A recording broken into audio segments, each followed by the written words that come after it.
38 живописни платна на Цветана Николова са подредени в арт-салона на Радио Варна. Докосване е заглавието, под което са обединени тематично, макар и разнообразни по идеи. Изложбата ще остане подредена 2 седмици. Заглавието може да се тълкува различно, защото картините на Цветана Николова, които рисува с пръсти, докосват хората по различен начин. Тя е проводник на едно ново течение, така наречената астрална живопис. А иначе тривиалното обяснение за заглавието е досега до познатото и непознатото, обагрено в различни светлини, теми, идеи и настроения.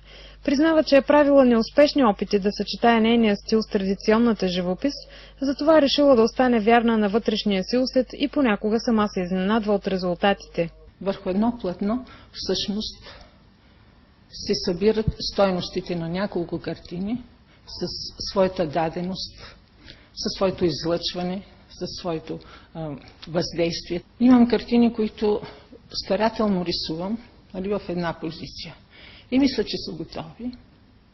Обаче като обърна картината, разбирам, че е съвсем друго.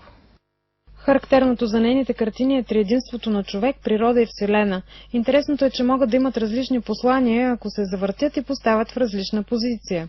Всяка от картините й носи характерна багра и въздейства индивидуално, като установява контакт на духовно ниво. Цветана Николова има вече 20 изложби, пише и стихове. Те хармонизират, носят баланс и вътрешен мир на всеки. Нейни картини са в частни колекции не само у нас, но и в Гърция, Германия, Италия, Франция, Швейцария, Полша, Белгия и Индия.